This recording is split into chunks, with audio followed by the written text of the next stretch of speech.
皆様こんにちは。このチャンネルはバンドメイドの一応名手がいろいろ個人的な意見や感想をつぶやいていくチャンネルです。今回は2024年8月30日に渋谷の Spotify オーイーストで開催されました番外編の番外編を球児ミディアムインサマーに帰宅してまいりましたので、その模様をレポートさせていただきたいと思います。今回のお給仕はいろいろあったのと語りたいことが多くて動画が長くなってしまっていますので、興味ないところあれば飛ばしながらご覧いただければと思います。それではレポートをさせていただきます。今回は会場キャパが1300ということでチケット争奪戦になることは予想してましたが、 X のポストを見ると名だたるお名手様たちが軒並み落選していて、本当に狭き門の超プレミアムチケットなんだと感じていました。私はなんとか救済いただいて奇跡的にチケットをゲットできましたので、いつもは当日移動するのですが、この奇跡のチケットは絶対に失敗できないと思い、今回は前日移動することにして、木曜金曜と休みを取ってホテルも2泊取って準備万端で挑むことにしました。ところが先々週のサマソニ遠征時を再現するように直前に台風発生です。発生時の予報は日本縦断コースとやばい感じだったのですが、当時の予報では30日には東北に抜けている感じでしたので、なんとかなりそうと思っていました。ところがこの台風異常に速度が遅くて、日に日に予報が更新されて、お給仕当日の30日に東京直撃の予報とか、また新幹線運休予想とかが出されます。本当にサイちゃん張り切りすぎです。サマソニの時は聞くところによると、グレイのテルさんが超絶晴れ男らしいので当日は晴天となりましたが、今回はワンマンお給仕なのであーちゃんに期待するしかない状況で、どうなることかとハラハラしていました。それでいよいよ移動日の29日になりました。今回の台風10号はさらに速度を落としていまして、まだ九州あたりです。新幹線が運休にならないか心配でしたが、通常通り動いており、台風から逃げるように新幹線で新大阪から品川へ向かいます。品川に着いた時は、やった東京来れたと安堵感に包まれました。今回は会場周辺でホテルを探すとラブホテルみたいなのばっかり出てきましたので、ビジホで一番近そうなアパホテル道玄坂上を取っていました。ですのでそのまま品川から渋谷へ向かいますが、雨はほぼ止んでましたね。あーちゃんに感謝です。とりあえずホテルにチェックインしたところで雨が降ってきましたので、ホテルでおとなしくしていましたが、夕食を食べに行く前に今回会場のオーイーストを確認しておきます。事前に Google マップで見た通り、ラブホテル街の真ん中にある感じのなかなか怪しい感じの立地でしたが、これぞライブハウスというライブハウスで、悪い意味ではなく、今現在もこんなライブハウスでやってくれる晩目さんに感謝しながら当日を待ちます。ちなみに夕食はずっと食べてみたかった蒙古タンメン中本の北極をいただきました。辛いけど美味しかったです。ここで今回のお給仕とは関係ないのですが、少し訂正したいことがありまして挟ませていただきます。恥ずかしながらこれまで用語の使い方を間違っているのがありまして、ラスサビのことを大サビと言ってしまっておりました。これは何かの時に明朝だったかが落ちサビと言ってたのを聞いて、改めて調べたら発覚したという次第です。正しくは大サビはラスサビ前の C メロ的なところで、ラスサビが最後のサビ、落ちサビはバックの演奏がブレイクした感じのサビということなんですね。いやいや申し訳ないです。今後間違えないようにします。あとたまに言っているフェイクも厳密にはスキャットと混同して使ってましたが、これは確信犯で、スキャットというのがなんか語感的に合っていなくて、日本ではフェイクでも通じると何かに書いてあったので使っております。まあ他にも間違って使っている用語があると思いますが、コメントとかで指摘いただけると嬉しいです。とお詫びは以上で話を戻しまして、今回の給仕はミディアム局中心の番外編ということですが、どこまでをミディアム局と言っているのかもわからないですし、もうサイちゃんの瀬戸りは予想ができないことはこれまでのお給仕で思い知らされてますので、ひょっとしてあの曲やってくれるのかとかワクワクしながら楽しみにして待つことにしました。それでいよいよお給仕当日です。やっぱり新幹線が運休になってしまったようで、 X のポストを見ると来れないお名所様たちがたくさんおられました。すごく悔しくて残念だと思います。その方たちの分も楽しまなければと気を引き締めます。11時にお名所様仲間と合流して昼食をとった後会場へ向かいます。台風なので雨ですが、雨であることはもう当然のように受け止めていますので全然問題なしです。と言いつつ雨の中で物販に並ぶのは辛いので、今回の会場は物販が屋内だったのですごく助かりました。1時間ほど待って物販開始の14時半になりました。今回は白 T シャツとご当地 T シャツとデラックスくじ10枚購入しました。今回のくじの結果は全員サイン入りポストカード当たりました。ミンチョのキーホルダーも何気に嬉しいです。物販買ったので一旦ホテルに戻ってご当地 T シャツに着替えて再度会場に向かいます。なんと雨が止んでます。これもお給仕あるあるですが、台風の時でもそうなのかと改めて何かの力を感じざるを得ませんでした。あーちゃんもこんな晴れ女がパワーを送ってますみたいなポストしてましたね。それでいよいよ入場となりますが、今回の正番は A935 番とほぼ最高列だと思いますので、もう後ろにほぼ並んでいる人がいない感じでの入場となりました。今回は入れるだけでも儲けものですので問題なしです。久しぶりのライブハウスということでドリンク代600円を握りしめて会場入りします。予想通りフロアは人で埋め尽くされていますので、ほぼ最高列 PA ブースの横上手側の奥まったところに陣取りました。会場は横に広い感じなので最後尾でも結構近いのと、少し段があったのと、私の前が通路的に開けられていたので思ったよりステージがよく見えます。誰かがカウベルがあったらケミカルリアクションやると言っていて、なるほどと思ってドラムセットを見てみたのですが、遠すぎて分かりませんでした。結果的にはカウベルはなかったみたいですね。BGM は再結成がニュースになっているオアシスに戻ってましたね。Whatever が流れてきて、これが終わったら始まるなと、これまでの球児だとそうだったので、会場のみんなも分かっていて、曲が終わった時には会場から歓声が上がりました。でも始まらずに次の曲になりました。会場はあれって感じで少し笑い声が起きてました。何かあったんでしょうかね。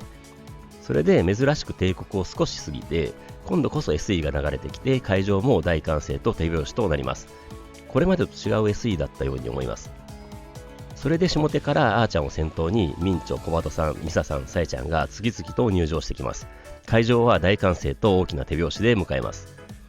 全員が配置について SE が止まり、一瞬静かになった会場は少し緊張感みたいなものが感じられて、私も何が来るかとワクワクしていたら、なんと最初の1曲目はオークワードです。これは全く予想できませんでした。今日はガチのミディアム曲で来るんだと思いましたね。バックの映像はシンプルにリボンのマークでちょっと感慨深かったです。最後尾の PA 横だったこともあるのか、音のバランスも良くてめちゃくちゃエモいミンツのリフもクリアに聞こえました。サエちゃんのミディアム曲の時の聴かせる歌声は素晴らしく、ミンチョもご機嫌な感じです。ミンチョのギターは赤 PRS でしたね。ちなみにミンチョはこの日ずっとご機嫌な感じでした。ミサさんのベースもめちゃくちゃよく響いてきます。それで小鳩さんのコーラスの音響設定が高めに設定されているのか、すごくよく聞こえてきて綺麗だったのが印象的でした。最後のエモすぎるミンチョのギターで終わって会場は大歓声に包まれます。大歓声の中、ピアノの音色が響いて始まった2曲目がスタートオーバーです。いいですね。アオクワードの次がスタートオーバー。サエちゃんのセトリにもうこの時点で本気を感じました。この曲はあーちゃんのドラムとミサさんのベースラインが小気味よくて、思わず体が動いてしまう感じになります。ミンチョのリフも小気味いい感じですよね。さっきも言いましたが、この日は小鳩さんのコーラスが大きめでよく聞こえてくるので、サエちゃんのボーカルと絡んで本当に素晴らしかったです。私的には大好きなラストサビ前の小鳩さんのスタートオーバーフレーズってところ堪能できました。それで最後のサエちゃんの I don't give a fuck のところ、心なしかいつもよりはっきり歌ってたような気がして、なんかこの曲に対する自信みたいなものが感じられました。ここで小鳩さんがアコギに持ち替えます。何が来るかと思っていたら、またなんとの At the Drop of a Hat です。私的には初です。しかもアコースティックでない At the Drop of a Hat です。もう待ちに待っていた曲なので、もうこの時点で台風の中頑張って東京に来た苦労が報われた感じです。あーちゃんのリズミカルなドラム、ミンチョのアルペジオと泣きのギター、ミサさんの味わい深いベースライン、サエちゃんのしっとり歌い上げるボーカル、小鳩さんのアコギと綺麗なコーラス、すべて素晴らしかったです。アウトロのところでミンチョのソロ的なフレーズが入ってオリジナルと違ったように思いましたね。次の4曲目が About Us でした。小鳩さんはアコギのままです。アコギ弾きながらコーラスも完璧に歌えるのは今更ですがすごいと思って見て聴いていました。バックの映像はシングルのアートワークになっていた暗闇の中の扉の映像で、その扉が開いていって明かりが差し込む感じの演出があって、歌詞も映されていて、歌詞に込められた思いと合わせて思わず泣きそうになったというか、いや少し泣いてしまいました。この曲はドラムもベースもギターリフも本当に味わい深いですし、ボーカルもコーラスも本当に心に染みる感じがします。最後のはーのところはみんな歌ってましたね。いやーこれは泣くでしょう。5曲目はヨーロでした。最初の雑音みたいなところで大歓声が上がります。このバックの映像も歌詞が出てましたね。夜は歌詞も最高なので嬉しかったです。バックの映像も夜が明けて晴れ渡る空みたいな感じの演出もあって、歌詞とリンクした感じで良かったですね。ミンチョのギターの音も大きめで、ソロのタッピングもめちゃくちゃかっこよかったですし、最後の C メロからラスサビへの展開はやっぱり何回聴いても痺れます。6曲目がワンダーランドでした。いきなりサイちゃんのボーカルから始まりますが、よく外さずに歌えるなと思うところですし、大好きなところです。その後のミンチョのピックスクラッチも綺麗に決まってましたし、独特なリフも最高です。サイちゃんのファルセットも綺麗でしたし、小畑さんのコーラスも決まってました。2サビ前の一瞬ブレイクが入ってアーチャーのシンバルが入るところは腕上げるタイミングがずれて難しいんですよね。何かうまい方法を考える必要があります。それでなんといってもワンダーランドは最後のサイちゃんの Would you Wonderland のところが最高で胸にグッときます。ここで最初の MC となります。小畑さんのお帰りなさいませご主人様お嬢様やってまいりましたっぽーバンドメイド番外編夏のミディアムインサマーっぽーで始まりました。夏のミディアムインサマーって一瞬思いましたがスルーして、今日は強風でお足元の悪い中、たくさんのご主人様お嬢様に帰宅していただいて本当にありがとうございますっぽーで歓声と拍手です。それで台風で新幹線とか止まって大変な思いで来られた方もいらっしゃるっぽー、怪我とかしてないっぽーみたいに小畑さんが言ってる時に横でサイちゃんが手を合わせて謝っているような仕草をしていて可愛かったですね。サイちゃんは悪くないです。小畑さんもサイちゃんの気合がそれほどすごかったということですっぽねーみたいに言ってました。この時に会場からサイちゃんに何か叫んでて、サイちゃんがなんだみたいに冗談ですが切れた感じになって、小畑さんがあんまり言うと機嫌悪くなるからねみたいに諭してました。それでいつもの小畑さんの MC の締めで、今日は雨だったり台風だったりですが、それを爽やかに吹き飛ばしたい夜にしたいと思いますっぽ。それでは皆さん楽しんでいきましょうっぽ。ようこそバンドメイドのお給仕へで次セクションに入ります。MC 明けの7曲目がなんとアジュールです。ミンチョ独特のギターリフで始まります。アズールという人も多いですが、私は IT 業界にいましたのでアジュールと呼んでしまいますね。ネイティブ発音だとアジャーみたいな感じらしいですが、まあどうでもいいことですが、それでアジュールは10thアニバーサリーツアーでは静岡だけでやっていて、私は帰宅できていなかったので、これも私的には初お休日曲です。この日も一緒に行動していたお名手様仲間がアジュールずっと聴きたいと言っていたので嬉しがってるだろうなと思ってました。この曲も歌詞が力強くて好きですね。いや、初アジュールは私的にもすごく盛り上がりました。続けての8曲目がマッチレスガムでした。去年の小樽以来です。マッチレスガムはアルバム収録曲じゃないのでメジャーな曲ではない感じですが、私も含めて大好きなお名手様が多いですよね。マッチレスガムといえばやっぱりサイちゃんの眠れないが最高です。まあサイちゃんがやってるわけではないんですけどね。その後のミンチョのソロもかっこよくて会場から歓声が上がってました。9曲目がアネモネでした。アコースティックのアネモネもいいですが、私的にはオリジナルのアネモネが大好きです。ミサさんのベースがエモすぎますし、コウタさんのコーラスもアーチャーのドラムも何箇所かに入るミンチのギターソロ的なフレーズも当然サイちゃんの心に染み入る歌声も最高なのですが、やっぱりこの曲は最後に盛り上がっていってアーチャーのドラムも激しくなっていって、でも最後は静かに終わるところが至高です。この曲もなぜか泣きそうになってしまいます。10曲目がペイジです。すごい瀬取りですね。また泣いてしまう曲来てしまいました。会場からおーおーの大声が上がりましたね。お給仕で聴くページは最高です。ミサさんの綺麗なベースラインが染み入ります。細かいですが C メロ前のあーちゃんの短いドラムフィルも大好きなところです。それでなんといっても2サビ終わりのサイちゃんのロングトーンからのミンチョのギターソロに入るところは鳥肌ものです。あえてカンカラーの1曲目に持ってきたというサイちゃんのこだわりの曲ですし、私的には本当に大好きな曲です。曲終わりでなぜかみんなが足元にはけます。それでアコギを持った小畑さんだけが足元に残った感じになって小畑さんにスポットライトが当たります。それで小畑さんがギターを弾き始めます。10曲目として披露されたのがなんとのビッグダッドの弾き語りです。まさかです。小畑さん一人での弾き語りというのも超レアですし、曲そのものがウルトラレアですよね。私もですが会場からは自然と手拍子となって小畑頑張れってなんかハラハラしながら娘を見る父親のような感じになっていたのが曲の歌詞とも連携していてなんか微笑ましいというかなかなか普通のお給仕ではない感じになっていました。しかしビッグダットってレアすぎますし、貴重な体験だったと思います。私的にはメイドインジャパンの曲もお給仕で聴いてみたいのですが、まさか可能性的にはかなり低いと勝手に思っていたビッグダットが聴けるとはという驚きでした。曲終わりでコバとよくやり遂げたっていう感じの大歓声と拍手が巻き起こりましたね。ここで2回目の MC となります。コバトさんがはけたので、あーちゃんがコバトさんの位置にいて、サイちゃんがみんな騙されないでって笑ってましたね。それでスタッフさんがギターを持って入ってきた時にあーちゃんがなんかギターを持とうとしたので、またサイちゃんからギター持とうとしたのお仕事の邪魔しないようにとか突っ込まれてました。あーちゃんっぽいですね。それで会場からあーちゃんに歌ってって声が上がって、サイちゃんに歌ってじゃねえよって怒られてました。私もいつかサイちゃんに怒られてみたいもんです。それでサイちゃんがあーちゃんに向かって、あなたはドラマー、究極のドラマーだからって言っていて、なんかさりげなく尊敬しているところを見れた感じがしました。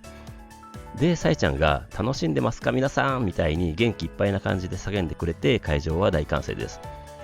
それでみんなさっきので泣いちゃったんじゃないのとか言って会場からまた大歓声となっていた時に、あーちゃんが私がやったみたいな顔してたので、あなたがやったみたいになってるからって注意されます。それで小バトさんが入ってきて居場所をあーちゃんに取られていたのでドラムのところに座るのですが、確かここでサイちゃんかミンチョがよビッグダット先輩って言っていて、また小バトさんの称号が増えてましたね。で、ドラムのところに座っている小バトさんはお父さんの机に座っている娘みたいな感じになっていたので、サイちゃんに似合ってない、絶対叩けなさそうみたいに言われてましたね。で、お戻りくださいってサイちゃんに言われて、それぞれ定位置に入れ替わります。で、改めてミンチョがよかったよーみたいに小バトさんに言って、小バトさんがずっと緊張していたエピソードが話されます。12年目になって弾き語りができるようになったとか、横ありではサイちゃんの弾き語りだったけど、今回は小バトが弾き語りやることになったとか言っていたと思います。それで小バトさんが緊張したって言った時に腕がムキムキな感じになっていたので、またムキムキ小バトいじりみたいになります。小バトさんも最近ファンアートでめちゃムキムキなやつ描かれたりしてるっぽーとか言ってました。で、お決まりのシャンブルズのアートワークの話になって、小バトさんがあれは加工だっぽって言ってしまって、サイちゃんに加工じゃないだろうみたいに突っ込まれて、あれは誇張ですっぽって言い直してましたね。それでビッグダットの話題は終わる感じになったところで、またサイちゃんがビッグダットをみたいに言いかけて、まだ引きずってごめんねみたいになって、ビッグダットという曲を今日初めて聴いた人いっぱいいるはず、新曲だったと思った人って会場に聞いたら何人か手が挙がって、サイちゃんからそうだよね、私たち12年もやっていて1年目の曲なんですみたいなことを言っていたと思います。それでビッグダットをやったのは10年ぶりくらいかもしれないみたいなこととか、最初のコバト曲だということも言っていたと思います。それで確かミンチョからなんで聴けるんですかって問いかけられて、会場からメイドインジャパンって声が上がって、小バトさんがメイドインジャパンは最近の曲から入った人が聞いたらびっくりするかもしれないっぽみたいに言ってたら、サイちゃんが聞かなくていいぞ、聞くなら最新のエピックナラティブズを聞いてくださいみたいに言っていて、サイちゃん的にはちょっとした黒歴史なのかなと思いましたが、私的にはメイドインジャパンも好きですね。それで今日は特別なお給仕でみんなびっくりしてるはず、まさかオークワードから始まると思ってなかったでしょみたいなことを言っていたと思います。本当にその通りです。あとミディアムインサマーで爽やかな感じですっぽーみたいに小バトさんが言ったら、サイちゃんから爽やかな感じなのかなって突っ込まれて、バンドメイドにしては爽やかな感じっぽーとか言ってました。それでグッズの話になり、ご当地 T シャツの話になって、いい色とかは言ってましたが、なぜか今回は色の説明はなかったですね。何だったんでしょう、少し気になります。あとミンチョカラーの緑のフェイスタオルの紹介になって、会場からタオルをあげる人を見て、ミンチョがあーかわいいみたいに言っていたのですが、ミンチョはこういう時本当に少女みたいになりますよね。それで確かこの MC の時に小バトさんもデシュッポーみたいに噛んでたと思うのですが、サイちゃんもたくさんあるですみたいに言い間違えてて、なんか可愛かったですね。それでデラックスくじで当たるトートバッグの話になって、会場から何人かが見せていて、当たった方羨ましかったですね。あれ売ってほしいです。それでグッズ紹介は終わって、サイちゃんから後半戦になります、いけるかみんなで大歓声が上がり、それでは楽しんでいってくださいで後半戦スタートとなります。後半戦最初の12曲目がメモラブルでした。サイちゃんのボーカルが素晴らしかったですし、小バトさんのコーラスも最高でした。私的にはこの曲はミサさんのベースが大好きで、お給仕だとさらに直接体に響いてきますので最高です。あと静かな曲なのにミンチョのギターソロあたりのあーちゃんのドラムとかが激しくて、一般的なバラードとはやっぱり一味違ってバンドメイドならではという感じがして感心します。でもやっぱりサイちゃんのボーカルがすごすぎます。確かゼップ羽田の時もやったと思うのですが、今回もラスサビでサイちゃんのフェイクがありましたね。このフェイクめちゃくちゃいいです。続けての13曲目はカタルシスでした。この曲もアコースティックもいいけどオリジナルも大好きな曲というやつです。何度も言ってしまってますが、2メロのちょっと早口みたいになるところが何度聴いても最高です。カタルシスってお給仕で踊りながら聴いてると本当に気持ちいいですよね。それでサイちゃんの1、2、3のところは当然私もですがみんな指で1、2、3ってやってましたね。本当に楽しかったです。14曲目がエンドレスストーリーです。ここでエンドレスストーリー来るかと軽い驚きと引き出しの多さに感心しました。みんな声出てましたね。会場とステージが完全に一体化します。バックに歌詞も映されていましたので、みんなで歌ってねということだと理解しました。エンドレスストーリーの時はいつもですが、なんか軽い瞑想状態になります。あと、おーおーおーおーのところで小畑さんがピックを持った手を上げるのを見れました。小畑さんの手持ちの私には最高のご褒美でした。曲終わりの興奮の中、なんか下手のお嬢様が異常に可愛い声でサイちゃんとか叫んでいて、少し会場に笑いが起きてましたね。それで次の15曲目がミラージュでした。小畑さんが爽やかと MC で言ってましたが、爽やかの代表曲じゃないでしょうか。本当に目の前を爽やかな風が吹いているというか、キラキラした何かが横切っているような感じというか、とにかく爽やかなんですよね。サビのメニメニメモリーズウィージュのところの五感が可愛い感じですごく好きですね。ミンチョのギターソロはめちゃくちゃエモくて、最後の小畑さんのコーラスも入ってのロングトーンのところは最高で鳥肌ものでした。続けての16曲目がデイドリーミングでした。もうこの瀬取りは何なんでしょうか。最高すぎます。確かこの時はバックの映像がなくてスポットライトだけだったと思いますが、それがまたいい感じでした。ミンチョのギターがよく聞こえてきてたので、アルペジオもよく聞こえましたし、ギターソロも最高でした。私的にはこの曲のあーちゃんのタム回しはトップオブトップに入るくらい大好きで感動できましたし、最後はサイちゃんにスポットライトが当たって終わる演出も完璧でした。曲終わりで大興奮で大歓声となっている中、次に始まった17曲目がベスティでした。バックは綺麗な映像とともに歌詞が映されていたので、周りに迷惑なので声には出せませんでしたが、一緒に歌う感じにできましたね。比較的新しい曲ですが、演奏もボーカルも完全にこなれて定番曲のような感じになってました。この曲を聴くとコラボ曲というのもありますが、バンドメイドの曲の幅広さを感じます。曲終わりでサイちゃんがありがとうって言ってたと思います。また会場から可愛い声のお嬢様の叫びがあって会場はほっこりします。それで小畑さんのありがとうくるっぽーで最後の MC が始まります。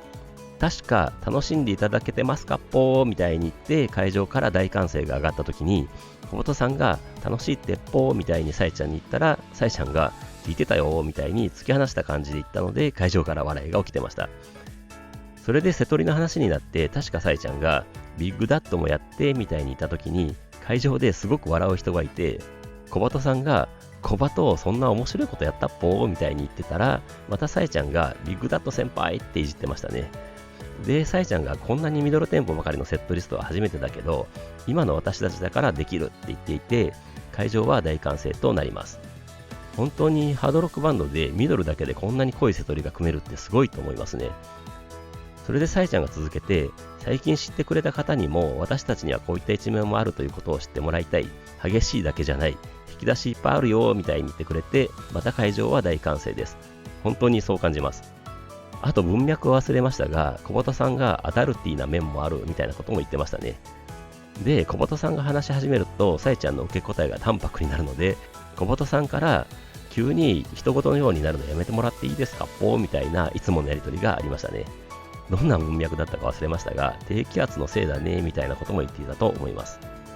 それでオーイーストの話になって、バンドメイドとしては最初の頃はよく渋谷でお給仕をやっていて、いつか大きい会場のオーイーストをパンパンにしてやりたいねって言ってたらしいです。で、サイちゃんがその時はポーついてたっけみたいに言って、小畑さんからサイちゃんまた悪いとこ出てるっぽよとなって会場は爆笑となってました。さえちゃんの笑いのセンスはいいですよね。で、なぜか私が舞うからみんな忘れてとか言ってさえちゃんがくるくる回ってたのが可愛すぎましたね。それで話を戻して、番外編なのに満員でお給仕できて嬉しく思いますみたいに言って会場から拍手と歓声が上がります。あと確か前回オーイストが5年前のメイドの日だったと言っていた時に、会場から5年前も来たよみたいな声が上がって、さえちゃんが5年ぶりに来た人って会場に聞いたらちょっと変な感じになって、小畑さんからその後も来てるでしょうからって突っ込まれてましたね。でも逆に興味が湧いたみたいで、改めて5年ぶりに来た人っているみたいに聞いて、それはないかみたいになってましたね。でも確か手は上がっていたように思います。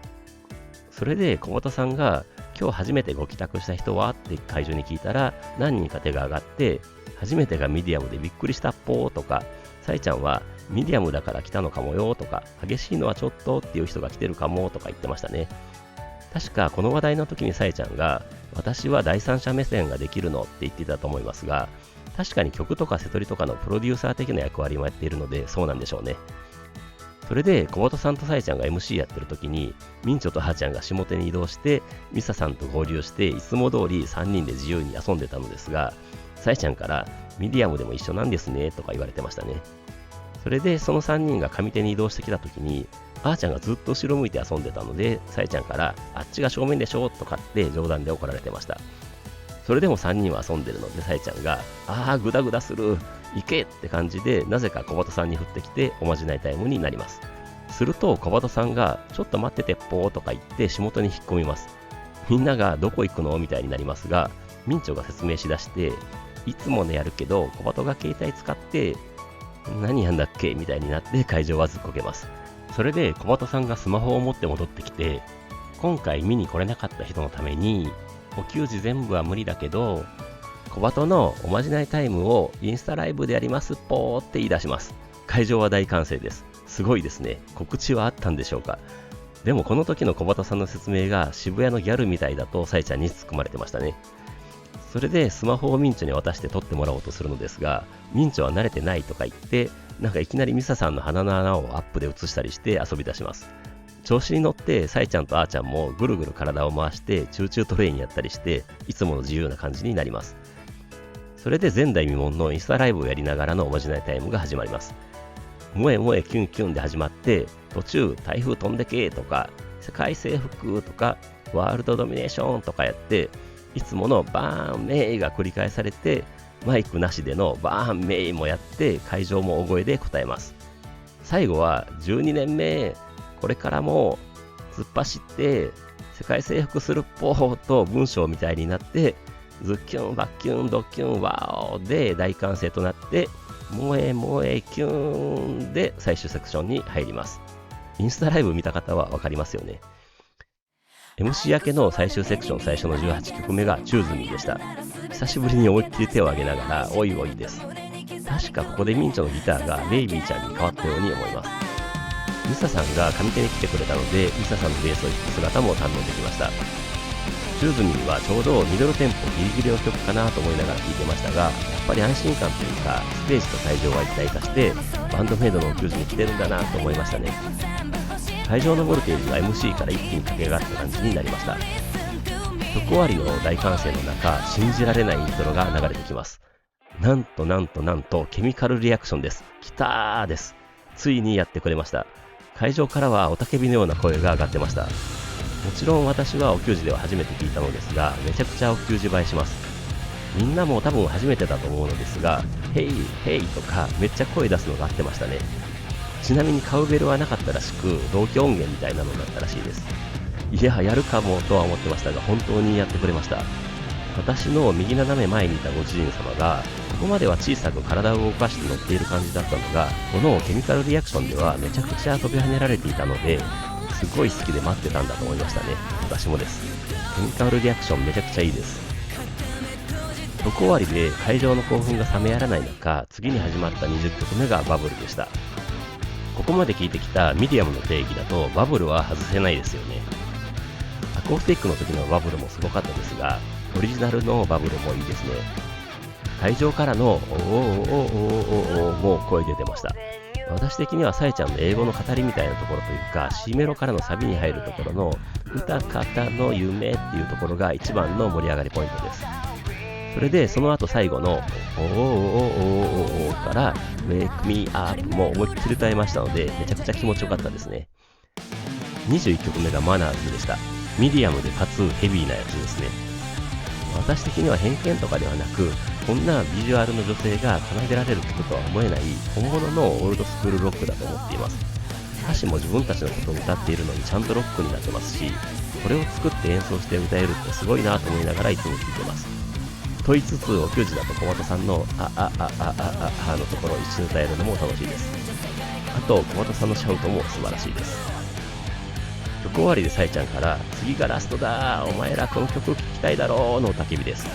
もうラストかという驚きと何が来るのかと全然想像できずに待ち構えていたら、最後22曲目はなんとショーゼムでした。ダニーのシャウトで始まりました。ショーゼムをバンドメイド単体のお給仕でやるのってどうやってやるのかと思っていましたし、やれないのではとも言ってましたので本当に驚きました。まさかです。それでどうやってやったのかというと、バックに MV 的な映像が流れて、ザ・ウォーニングのメンバーのパートはその音源を使って、バンドメイドパートの演奏と歌は生でやるというすごい仕掛けでした。会場からはおーおーおーおーおーのシンガロングが響きましたね。さえちゃんの英語のボーカルがめちゃくちゃ力強くて、さっきまでのしっとりだけど力強く歌うスタイルと全然違って爆発するようなボーカルで、さえちゃんの引き出しの広さを感じました。それでそれぞれのソロのところは MV との掛け合いになるのですが、確かなぜかあーちゃんはどちらも叩いていたように思いましたね。この方法だとザ・ウォーニングのライブでやれるのではとも思いますので、ぜひやってもらいたいものです。最後はミサさんのかっこいいベースで一旦締めて、最後書き鳴らしを追加して、その中でのさえちゃんのありがとうまたお会いしましょうの叫びでショーゼムは終わりました。最後は小畑さんの皆様お気をつけてお帰りくださいポバンドメイドでしたポバイバイクルポで番外編を給仕ミディアムインサマーは幕を閉じました。さすがに台風だったこともあってか、いってらっしゃいませではなくお帰りくださいポーだったところは貴重かなと思いましたね。いや番外編の番外編を給仕、完全に私独のお給仕でした。信じられない思いです。これまで聞けてなかったアツアドロップオブハット、アジュール、ケミカルリアクションが聞けましたし、当然ビッグダットも初です。いつも言ってしまってますが、今回も歴史的お給仕と言ってもいいんじゃないでしょうか。瀬戸りを改めて見ると、アンリッシュより後に出た新曲的な曲が3曲、アンリッシュからはなくてシングルの About Us、アンスインワールドからは2曲ですが、ついにケミカルリアクションをやったということですね。それでカンカラーからは最多の8曲、しかもアザドロップオブハットとアジュールという超レア曲ありです。あとシングルからスタートオーバー、ハードなアルバムであるワールドドミネーションとジャストブリンギットからはそれぞれミディアムといえばこれという2曲ずつ、それとシングルからチューズミーとマッチレスガム、それでメイドインジャパンからビッグダットですね。いやすごい瀬戸りでした。とにかくエモすぎます。通常のお給仕が外から照射される熱を浴びてる感じだとしたら、今回は内側から発せられる熱に体と心が動かされているような感じです。そう、お給仕中ずっと内から湧き出る感動に突き動かされていた感じです。こんなのをお給仕で味わえたというのは本当に感無量ですし、この会場お給仕にたどり着けた幸運に感謝です。とにかく今回の番外編お給仕ミディアムインサマーは一言で言うと気持ちよかったという感じですかね。味わい深い曲ばかりでしたし、ミディアム曲といっても全て違う味わいのある曲たちでしたし、本当に最高に気持ちいいお給仕でした。さいちゃんのいつものポストは、今日大雨の中来てくれた方、頑張って来てくれた方、本当にありがとうございました。開催することができて本当に嬉しく思う。お給仕めっちゃ楽しかった。けど来れなかった方のことをもちろん知っています。ごめんね。だからね、お名手様の会の方に向けてになりますが、配信します。詳細待っててねでしたね。これは嬉しい計らいですね。残念ながらお給仕に来れなかったご主人様お嬢様には、この配信で少しでもこの素晴らしいお給仕を味わっていただければと思います。私の次回のお給仕帰宅は、トレジャーフェスのチケットは落選して取れませんでしたので、約1ヶ月後の福岡ビートステーションとなります。結構期間が空くので、ちょっと晩目ロスというかお給仕ロスが心配されますが、今回の配信とかトレジャーの感想ポストとか、今月末に配送されるであろうエピックナラティブズを聞き込みながら待ちたいと思います。はい、ということで今回は以上です。それではまた次回。